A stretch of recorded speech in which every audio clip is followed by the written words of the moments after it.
일시납연금이 이득이 있는지 없는지, 만약 없다면 어떻게 할 수 있는지까지 요즘은 대부분 내 자산 전체를 연금으로 최대한 많이 쓰고 가려고 하시다 보니까 최저보증이율 연금을 준비하는 게 훨씬 유리하다는 거예요. 안녕하세요. 연금의원의 수석보좌관 안우승입니다. 나이가 들면서 목돈은 있는데 소득이 사라지는 경우가 굉장히 많습니다. 준비된 연금이 충분하다면 다행이지만요. 그마저도 부족하다면 어떻게 연금을 늘릴까 너무나도 당연하게 고민하시는데요. 쉽게 보면 방법은 매달 얼마씩 내는 적립식과 목돈을 한 번에 내는 거치식 두 가지가 있겠죠. 그런데 50대가 넘어 적립식으로 매달 10년을 내고 또 몇 년을 거치하고 그렇게 해서 70대 중반, 80대 때 연금을 받는 건 큰 의미가 있을까요? 그렇다 보니 그 연령대 40대 이상에서 관심을 많이 갖고 또 가장 유리하게 연금을 준비하는 방법이 바로 거치식 일시납연금인데요. 매일 두세 건 이상 연금 설계를 전문적으로 도와드리고 있는 제가 이 부분을 쉽게 정리해드리겠습니다. 일시납연금이 이득이 있는지 없는지, 만약 없다면 어떻게 할 수 있는지까지 전부요. 먼저 일시납연금의 종류를 보면요. 안정적인 이자를 받는 금리연동형 연금이 있고요. 투자를 통해 수익을 내고 그 수익을 연금으로 받는 변액연금이 있습니다. 그리고 최근에 가장 많이 판매되고 뜨거운 일시납연금이죠. 거치하는 일정 기간 동안 최저보증이율을 적용해주는 최저보증형 연금이 있습니다. 이렇게 크게 세 가지 종류가 있는데요. 그러면 즉시연금은 뭐냐? 일시납연금인데 거치기간 없이 목돈을 내고 바로 받는다고 해서 그냥 즉시연금이라고 부르는 거예요. 여하튼 현재까지 가장 많이 가입한 일시납연금은 금리연동형 연금입니다. 목돈을 한 번에 내고 그걸 매월 회사가 정한 이율로 굴려서 연금으로 고객에게 지급하는 방식이죠. 그런데 이런 일반적인 금리연동형 연금들은 지금 가입하는 게 사실상 거의 의미가 없습니다. 이게 왜 의미가 없는지 자료를 한번 보겠습니다. 60대 남성이 H생명의 일시납연금에 1억 원 가입한 경우인데요. 자료는 H생명이지만 S생명, K생명 어느 곳을 선택해도 큰 차이는 없습니다. 어차피 이율이 회사별로 대동소이하기 때문이죠. 연금을 받는 방식부터 살펴보도록 할게요. 연금을 받는 방식도 크게 세 가지가 있습니다. 평생 동안 받는 종신연금형, 일정 기간 동안 받는 확정기간 연금형, 그리고 이자만 받다가 원금을 상속해주는 상속연금형. 이 중 상속연금형은 여유가 있는 분들이 선택하십니다. 요즘은 대부분 내 자산 전체를 연금으로 최대한 많이 쓰고 가려고 하시다 보니까 종신연금형과 확정기간 연금형을 보시면 되는데요. 확정기간 연금형은 일정 기간 동안만 받는 연금입니다. 10년, 15년, 20년 기간을 정해서 나눠 받는 건데요. 그럼 길게 나눠 받는 게 좋다고 생각하실 수도 있지만요. 기간이 길어지면 연금액이 작아져서 또 큰 의미가 없어질 수 있습니다. 그래서 보통 확정기간 연금형은 10년, 15년 이 기간 동안 상대적으로 연금을 많이 받으려고 선택하십니다. 10년 확정형으로 받게 되면 현재 공시이율 가정으로 매월 90만 4천 원 받을 수 있죠.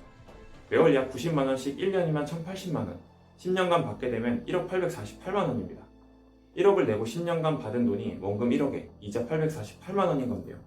어떨 것 같으신가요?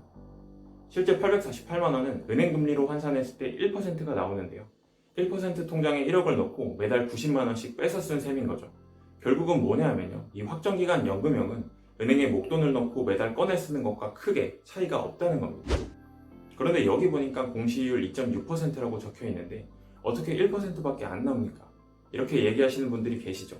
보험회사는 은행처럼 낸 돈 전액에 이율을 적용해주는 게 아니고요. 낸 돈에서 사업비를 떼고 이율을 적용하다 보니까요. 이율이 2.6%라 하더라도 은행금리로는 1%와 같은 거죠. 그리고 2.6%는 최근 여러 차례 금리 인상이 반영된 현재 지금의 공시이율이고요. 앞으로 자연스레 금리가 낮아지면 당연히 공시이율도 줄어들게 되겠고 그러면 연금 수령액도 더 적어질 수밖에 없다는 겁니다. 그래도 연금은 비과세 되니까 좋은 거 아닌가요? 라고 질문하실 수도 있는데요. 일시납 기준 1억 원까지는 세금 없는 비과세가 맞습니다. 하지만 애초에 수익 자체가 작기 때문에 비과세도 큰 의미가 없는 겁니다. 세금이라는 것이 이득, 그러니까 원금 이상 수익이 생겨야 내는 거고요. 그걸 면제해주는 게 비과세인 거잖아요. 근데 세금을 안 내도 되면 받을 혜택도 없다는 거죠. 자, 다음 종신연금형은 연금 개시 시점부터 돌아가실 때까지 평생 받는 연금입니다. 오래 살면 오래 살수록 평생 받는 거니까 굉장히 좋은 거죠. 그런데 만약에 받다가 일찍 돌아가시게 되면 어떻게 될까요? 돌아가실 때까지만 지급한다고 했대 더 이상 연금은 못 받습니다. 너무 안타까운 상황이잖아요.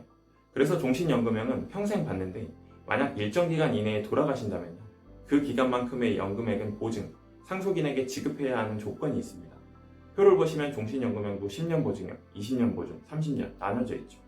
먼저 10년 보증 연금액은 매월 31만 3천원, 1억을 맡기면 매월 31만 3천원 평생 받습니다. 대신 10년 이내에 돌아가시게 되면 10년치까지는 지급하겠다는 건데요. 그러면 이분이 10년 이내에 돌아가셨다고 해볼게요. 31만 3천원 곱하기 10년, 3,756만원, 이만큼만 받습니다. 1억을 냈고 평생 받을 수 있으니까 오래 산다면 당연히 좋죠. 그런데 10년 이내에 돌아가신다면 고작 3,756만원 밖에 못 받는 겁니다. 그래서 대부분 20년 보증을 선택하십니다. 20년 보증 시에는 30만 9천원, 금액 차이는 10년 보증형과 4천원 차이가 나는데요. 어쨌든 매달 4천원 적게 받더라도 20년 보증이 훨씬 유리합니다. 1년에 370만 8천원, 10년에 3,708만원, 20년이면 7,416만원이니까요. 그런데 20년 보증도 보증기간 내에 돌아가시면 원금을 다 받을 수 없는 건 동일합니다. 한 27년 정도 받으셔야 원금, 그 이상 사셔야 이득을 보는 구조인 거죠. 결국 오래 산다고 가정하면 확정기간 연금형보다 종신연금형을 선택하시는 게 유리합니다. 하지만 오래 사는 건 장담할 수 없는 영역이고 일찍 사망한다면 이 역시도 큰 의미가 없습니다. 그래서 제가 방송에서도 그렇고 똑똑한 분, 능동적인 분들에게 계속 추천해드릴 수밖에 없는 연금이 바로 5% 최저보증이율 연금입니다. 최저보증연금은 종신연금형밖에 선택할 수 없는데요. 확정기간형이나 상속형은 불가능하다는 얘기인 거죠. 하지만 종신연금형으로 받는 거라면 낸 돈에서 사업비도 떼지 않고 연 5% 최저보증이율을 적용하다 보니까요. 최저보증연금을 선택함으로써 더 많이 연금액을 받을 수 있다는 겁니다. 그리고 만약 연금을 받다가 돌아가시더라도요. 보증기간 내에 원금도 받지 못하는 금리연동형 연금과 달리 최저보증이율 연금은 미처 받지 못한 원리금을 다 상속받을 수 있습니다. 결론적으로 말씀드려서요. 일반적인 연금을 준비해서 확정기간 연금형으로 받을 거라면 차라리 은행에 넣어두고 뺏어 쓰는 게 나을 거고요. 평생 받는 종신연금형을 선택할 거라면 최저보증이율 연금을 준비하는 게 훨씬 유리하다는 겁니다. 오늘은 간단히 설명드렸는데요. 과연 최저보증연금이 얼마나 더 유리하고 또 이것을 어떻게 활용해야 좋은지 이런 부분에 대해서는 다음 영상에서 이어서 설명드리도록 하겠습니다. 초고령화 사회 불확실한 노후로 걱정하는 분들이 많으실 겁니다. 오늘 설명드린 일시납연금에 대해 궁금한 부분은 댓글로 남겨주시거나 편하게 연락 주시면 친절하게 답변 드리도록 할게요. 시청해주셔서 감사합니다.